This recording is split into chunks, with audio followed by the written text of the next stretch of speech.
a thumbs up, a yes, if you have a podcast or have been thinking about a podcast. It's a funny thing. Thanks, Felicia, for having me today, because podcasts have been around for a very long time, believe it or not. They actually launched in 2009. And so now podcast listeners have grown 120% over the last 4 years. 90 million people listen every month, which is pretty crazy. It's kind of like blogs were years ago. So starting podcasts are something that a lot of people are doing when you have something to share that you're passionate about. So let's dig right in. Today is going to be about 20 minutes, and I'm just going to go ahead and start my timer so I stay on task. And we're just going to go over some of the basics. So we're going to start with what's going to make your podcast different. I just came back about, now it's been about 2 months from something called PodFest, where there were thousands of podcasters from all around the world that all got together, all sharing their messages of what they're doing, best practices, and that sort of thing.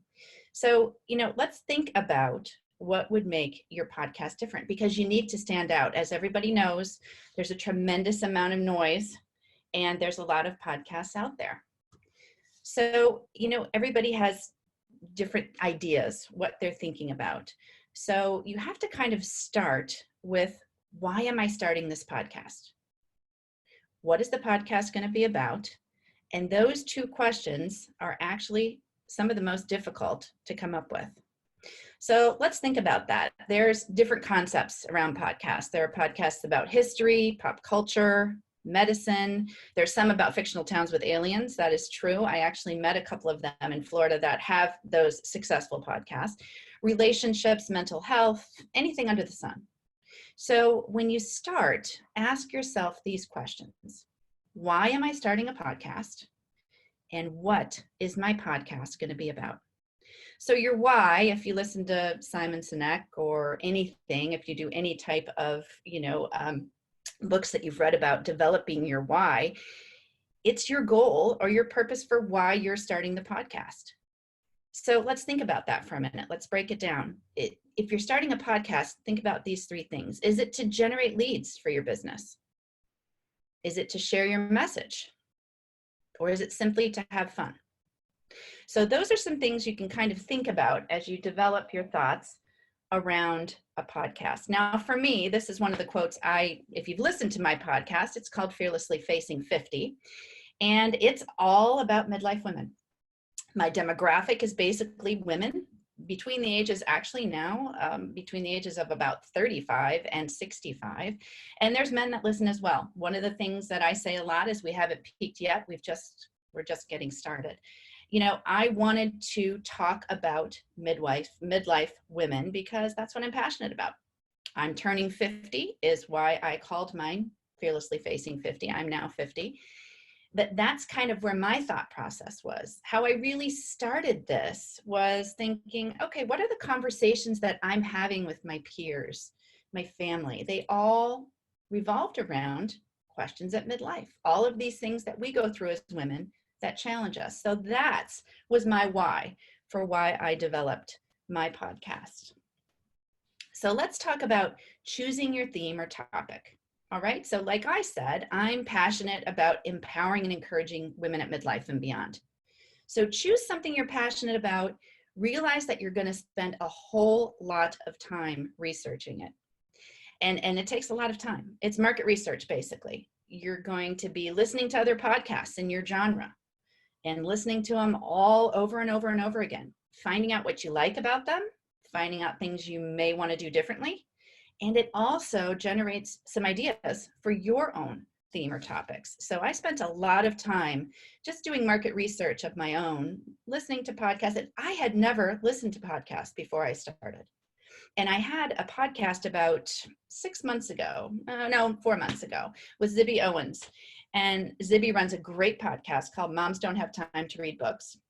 And she and I were on the same wavelength of, is there a button to start a podcast? What exactly do you have to do? So it was really interesting when I started, I had no knowledge as to how to start a podcast. So if you're sitting here listening and thinking, oh man, I don't know if I can do it, It's very easy. It's very easy, and we'll get to that. So this is just my podcast right here. I developed this all myself. This is strictly out of Canva, to be honest. And as you can see, it's Fearlessly Facing 50, a podcast hosted by me. So you want to name your podcast. So when you're thinking about your why, and you're thinking about what am I going to podcast about, start thinking about some creative names. It doesn't have to be 3 F words or anything that rhymes, but you do want something that is going to draw your listener in. And it's branding yourself, basically. And you also want to find a niche. My niche, of course, is midlife women. There's different niches in this different niches where you have, expertise or knowledge, and that's where you kind of want to funnel your thoughts. So let's talk about podcast format, because this is something when you're beginning to think about a podcast. Are you going to be a single host? Is it going to be interview style? Keep in mind the length of the podcast. In my expertise here, and when I've been doing this since October, 20 to 30 minutes, and you're going to start losing people. Unless you're an educational podcast or something that is research driven, that takes more time. Some of those range from an hour to 2 hours, but something where you're just sharing a message and you're doing a weekly format like I am, I'm finding with my analytics, average between 20 and 30 minutes. Decide your podcast schedule. I think this is extremely important, and you really have to give this some thought, because how much time are you going to be devoting to this? Is this going to be your full-time job? Is this going to be something you're kind of doing as a hobby or something that you're passionate about? You just want to share every so often. Do you want to make your podcast in a series format? Do you want to do a specific series on, say, mental health and COVID, and then move to a different series? There's all sorts of different ways that you can do that, but think of a schedule that you can be consistent with for your listeners and for yourself, because it takes time. The editing takes time, all of that. So make sure you put together a podcast schedule that works for you. When we talk about a single host, that's basically just you hosting and you talking the entire time through the podcast. I do an interview style, but I also have done some podcasts where I'm just the single host. I do an interview style without a co-host. I interview in 3 different tiers on my Fearlessly Facing 50 podcast. And feel free to look on Apple, and you can go ahead and listen to the podcast episodes I've done so far. I have a 3-tiered approach. I share stories of inspiring women like Felicia, which I can't wait to drop yours. It's so great. And we completely went off the cuff with no rehearsal whatsoever. And she did so great. Sharing inspiring stories of women. My second prong would be experts on top of mind topics around midlife. So coaches, physicians, all of that sort of thing that encompasses that. And my third type of interview that I do are with celebrities. I've had Joan London on, I've had Julie Moran, I've had Brooke Baldwin. So that's kind of how my approach is, and that's how I format my podcast. All right, so let's talk about equipment. Equipment is something that you don't need much. You really don't. I have a MacBook Pro, and I will be honest with you that when I started my podcast, I signed up for the Genius Bar, and I would walk in, and they may or may not have turned the other way when they saw me coming, but they helped me navigate some of this. Now, this was something that my story is turning 50. I wanted to learn how to do this myself. I wanted to learn soup to nuts what it took to start a podcast. I didn't want somebody doing my editing. I really wanted to learn it. So if I can do it, who is not overly technologically savvy, I guarantee you can do it. So you can start this with a very little investment. And remember, this is a big pearl to take away today, is the quality of the audio. Okay, so the audio is really where you need to invest your money, and all of that is where it needs to be. And that is through a couple of things. So I have a Focusrite Scarlett interface, which if you do any podcasting or if you've done it before, it's an inexpensive, it's about $160. It's a little red piece that I actually brought into HAYVN when I did my remote interview with Felicia. And it basically has a spot for 2 microphones to plug in. You can adjust those volumes very easily. And that's your biggest piece of equipment. That's going to be your biggest investment. I spent $160 on the Focusrite, and I will link this afterwards. Maybe I'll link it to YouTube, Felicia. We'll see just some ideas of some equipment you might want to buy. A microphone. Now, microphones vary. I'm not a microphone expert. I went with a Marantz microphone, which is Marantz. It's a great microphone. It has a built-in pop filter, so you don't hear those P's and that type of thing. And they range anywhere from $60 to $90. That's really all you need in your computer. It's all you need to get started. It's nothing fancy. Do invest in the Focusrite. I have found that that's been the best one. My interface for my computer, everything just plugs into your laptop. It's as simple as that. Let's go ahead and talk about software for a minute. Now, there are different types, and if you are computer savvy, you might be even beyond me with this, but I keep things very simple. And what I have used is GarageBand. It is completely easy. It's installed on your Mac. It usually comes right on. It's also free. And I think it's pre-installed on all Apples, actually, but you can download it. There's another one called Audacity, which also is free. But for me, I found Audacity to have a very steep learning curve. I know how to use Audacity. I'm familiar with it, but I have better luck myself with GarageBand. I had a question submitted, or a question was submitted to Felicia before this podcast, or before this talk today, about how to do long distance recording. I've had great luck with Skype. Everybody can download that on their computer. It's very easy. You record the call just as we're doing with this, with Zoom. You record it, you then download it as a file, and you drop that. You just drag and drop it right into GarageBand. It's that easy. Zoom also you can do as well. I do all of my podcasting audio only. I don't feel that I need to be doing video as well. Just audio works for me great. So those would be the types of software and the types of things you would need for remote and long distance recording. So, all right, let's just jump into recording your first episode. Now, remember, I offer workshops actually on how to start podcasts, soup to nuts. This is just going to be an abridged version of trying to do it in, 20 minutes, just to kind of get your fear set aside and just to kind of jump in and go forward. Because I did learn at PodFest that a lot of people want to start podcasting and they're too afraid to start. So I'm going to tell you right now, put your fear aside, because there's so many people that don't start because they want it to be perfect. Just put that aside too, because you don't need it to be perfect to start. That is one of the best things about podcasting. So what I would say to do before you record your first episode is to just take a breath, breathe, and have a glass of water handy. Just seeing I've got about 7 minutes left here. Write an outline. So, write down what you're going to be talking about. Don't ramble. Share your notes with your co-host, of course, so they know what's going on and you have a good flow. Pick the best place to record. It doesn't have to be in a studio. I record in my home office. It's fine. It works well. I can move to a podcasting room like at HAYVN. They have a great podcasting room that's soundproof. That gives you even better quality. But don't stress too much about where you're going to record. It doesn't have to be in a studio. There are some great acoustic tips on the internet, so you can Google that. Just don't overthink it. One thing I do talk about a lot in my workshops is not being too close to the microphone.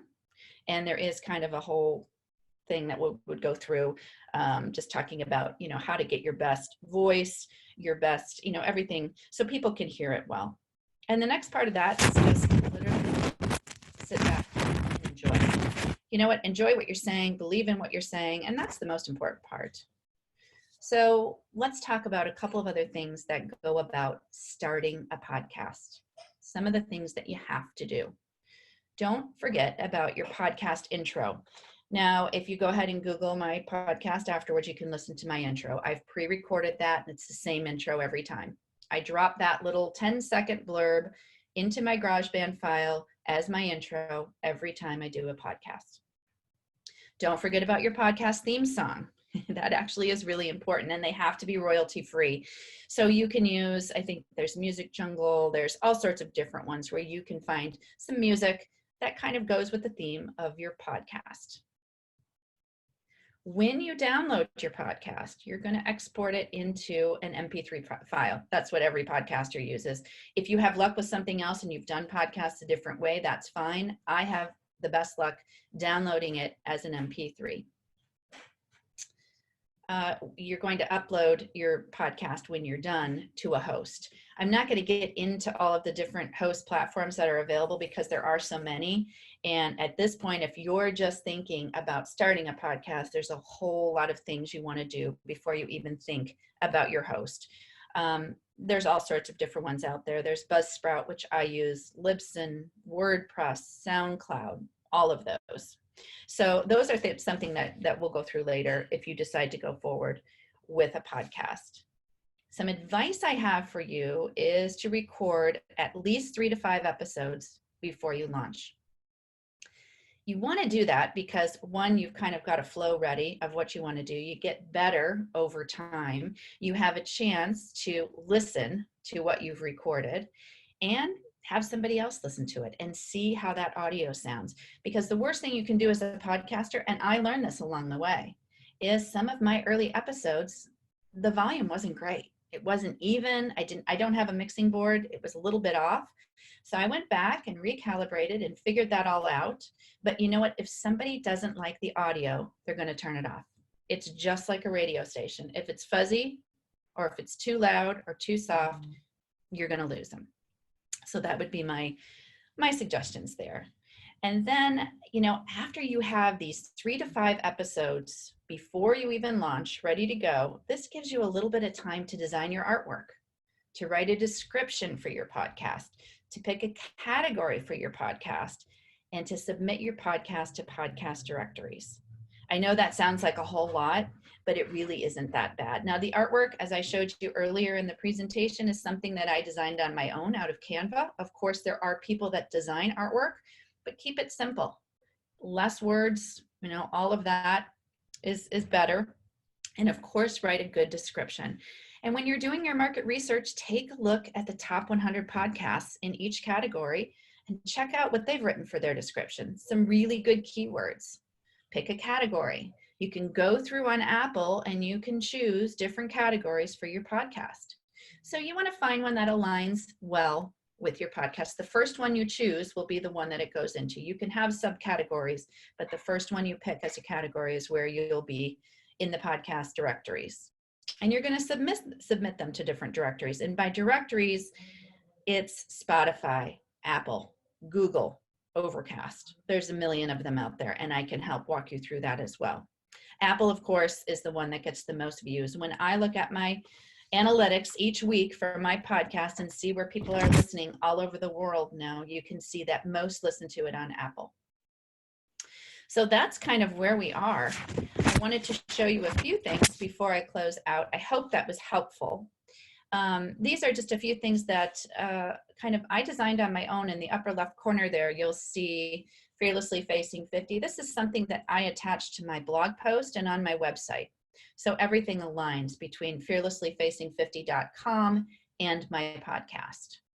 Underneath here on the bottom, you will see this is how it looks on Apple Podcasts. You'll see this last one was 33 minutes. If you haven't listened to this one, I will put a plug in for it. It is COVID Patient Zero, Chris Tillett and his wife, right from Wilton, out of their voice. It was an amazing podcast. So that's just kind of shows you a little bit about how it looks when I have my podcast listed on Apple. Here are customer reviews, which are all very important. You know that if you've written books or if you've designed something or hosted a meeting, everybody likes reviews. So it's really nice, and you will see that you can get those right on Apple, and people do look through those. They look through and they say, all right, what type of reviews is this podcast getting? That type of thing. And this is how it looks on Apple Podcasts. So you can see now these last couple of days, I have had a couple of special COVID editions. Usually I drop every Friday. That's kind of what I do, but I did add a few more in just because people are home and people are listening, and I thought that the content was something very relatable. So that's it for me, Felicia. I hope that that was helpful. It's kind of a quick, intro for sure. Anybody can email me questions, and I know we're going to open it up now to questions, but I will tell you from my story, it is simple to get started. Just have the confidence to do it, believe in what you're talking about, and do your research. Those are the biggest pearls I have. I hope that was helpful. Thank you, Amy. That was great. Really, like you do make it seem so easy. Yeah. Yeah. Well, there's a fear out there about podcasting a bit, and there are a lot of podcasts out there that aren't that great. I mean, let's be honest. There's going to be that anywhere you go. But I think, for people that want to get started, give it a try. I mean, it's an amazing platform, and when you're passionate about something, the content comes. So I'm having a great time with it, I think. And I always like to get feedback, as you do with any business venture. You want to get feedback from your customers that say, okay, this is working, or I really like this. And it's funny for me because I've had people on, Joan London's been on, Brooke Baldwin's been on, and I love their stories. But a lot of times my followers will come and say, hey, Amy, I really love the real stories of the real women that you're sharing. One of my podcast that I had that actually so many people, I just want to share this for a second. And if you have a minute to listen to it, it's worth the listen. It's a young mom. She's in her now, I guess, early 50s, and she has 3 children, and her son actually, she is from Florida, and her son suffered a stroke at 17, and he has something called locked-in syndrome. And she went on the podcast in her own words and talked about what it's like now being a caregiver as a 52-year-old woman with a son who cannot communicate, has locked-in syndrome. And after that podcast, I still actually get goosebumps from it. And that's why I do this podcast, is because I love sharing these stories. But she actually said so many women reached out to her that were caregiving for their adult children. And, it's things like that. So when you have a message that you're passionate about and you want to share, podcasting is very powerful. I see that there's a bunch of questions Oh, coming in, okay. and I can either I can ask a few of them that people put in, or you can unmute yourselves too for those who want to ask a question. But I'll just start here. So Jamie Renwick had asked, have you written a book? Oh, thanks for that question. Actually, my first book is coming out on May 15th, between the 15th and the 30th. My publisher's in New York, so we've had to do everything by Zoom, but thanks for asking. It's a book called Cannonball, and it's all about overcoming your fear at midlife as women and making your splash, like a cannonball splash, with confidence. So that will be available. You can follow me on my website or on socials. All of that's coming up. So yeah, and we'll put it out on our social too. Thank you. For sure. So, okay. And then Lisa has asked, do you edit the content or leave it as recorded? Another good question. I do edit it. I edit myself, and I'll tell you, GarageBand is super simple. I do not get caught up in the ums and the, all of that. And I know, Felicia, not to call you out here, but you were nervous, to do it, because we basically talked that morning and said, all right, we're just going to go record this podcast. I was going to be over at HAYVN, and you did such a great job. And I listened back, and there's a few ums in there, but if you edit out all those ums, it doesn't sound natural. So I do edit, and I do take out long pauses and certain content that I feel might be getting too long, and I'll cut that, and it's very easy to do. So I do edit, but just make sure you don't over edit. I met somebody at PodFest that was editing 3 and 4 hours after each episode. You don't have to do that. Keep it simple, keep it flowing. You don't want it to sound unnatural. And I think sometimes you listen to podcasts and they can be over edited. Right. Okay. And Terry Wood has asked, would love to get the list of the top podcasts again. Thanks. So, oh, okay. The top podcasts in, could you just explain that a little bit of what? Terry, if you want to unmute, I'm not sure. Okay. I can circle back. Oh, yeah. Yes. You had it at the bottom of the screen about 2 pages ago. Oh, okay. Okay. On your PowerPoint. It's not called a PowerPoint, but it was something you put together. It started with Unlocking Us, Brene Brown, and the last one was An American Life. And there are about 4 or 5 before that. Okay. Oh, sure. I had those on the bottom. Sure. I can share those with you. Those are podcasts that come up when you search my podcast underneath them. So I'll go back to that. Yeah, it was Brene Brown's, which I highly recommend to anybody. And then there were a couple of others. I can get that. Thank you. Okay, great. And we also have this recorded, and I guess we could share the slides too. Okay. Okay, so let's see. So Virginia asked, can you upload a podcast to multiple categories? No, you can't upload to multiple categories. You pick one category. Mine is life and culture, I believe. I have switched my category a couple of times depending on how things are trending, but you can only upload to one category. Okay, great. And then Jamie has also asked, is there a charge? How much do your workshops cost? Yeah, actually, I'm going to have a workshop coming up. It's going to be 4 weeks. It's $50. And I'm going to have info on my website about that. And that basically will talk you through kind of developing a concept. And we'll go through and work on that together. It's going to be virtual since I can't do these in person. And